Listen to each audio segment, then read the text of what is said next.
All right, so let's launch Gradle and import our data. To launch Gradle, double click the icon, and here now go to File, Open Data, User File, and here we're going to need to locate where we are storing our dataset. So mine's on my desktop in my modeling section, simple linear regression, and here just at the bottom in the drop down, select all files. You can select CSV, but I usually select all files, and there it is. That's our file. So let's double click that and open it up. And right away, we've got a message here saying that the imported data have been interpreted as undated cross-sectional. Do you want to give the data a time series or panel interpretation? So here, just click no. We don't want a time series or panel interpretation.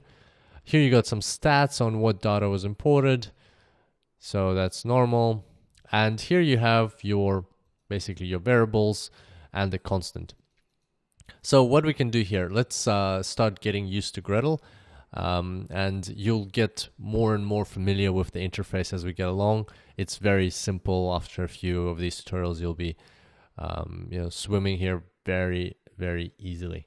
Okay, so what we're going to do is we're going to go to View, and here we want to look at the summary statistics of our data. So if you go View Summary Statistics, here you can select the variables that you want to view. So let's start with one, for instance, say years experience. We want to see what population we're looking at here, or what sample we're looking at here. And here you can see the mean. So on average is 5.3 years experience.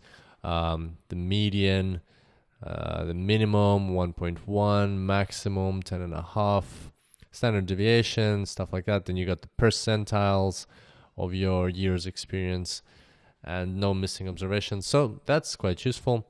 The other thing we can do is we can do the same but with both variables. So summary statistics, and we can just put both variables in here. So you can see this is like a drag and drop interface, or more just probably a very handy visual interface, not really drag and drop, but you can take things out. So you can like put things in, out, very intuitive, I guess. So here you click OK now, and there you go. So now you have your statistics for both variables. So you've got your means, your medians, minimums, maximums, percentiles, standard deviation. The rest of them we won't be that interested in. So that's basically the most basic thing you can do probably in Gradle.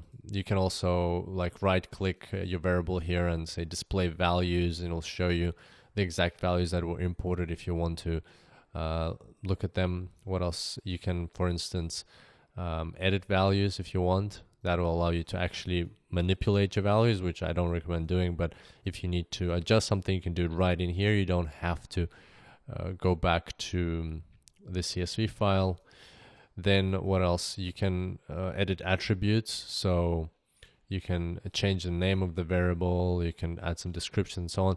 And by the way, like we'll see later on, if you make changes to your data that can't really be stored in a CSV file, like descriptions and other things like that, then you can always, when you save your data, you have an option to save it as a Gradle data file, and that way Gradle will actually store all these modifications that you're making, and they won't be lost. So Gradle does have its own type of files that it creates. So that's basically the most simplest thing you can do in Gradle. If you like, play around, click around here, what else you can find. There's lots of stuff. Even if you break the data, you just modify it or something, doesn't really matter. This first section, we're just getting to know Gradle, and we'll just do a simple linear regression in the next tutorial. So nothing bad can happen even if you play around with it. Just as long as you're comfortable with this interface, and we'll get straight into it in the next tutorial, and I look forward to seeing you then.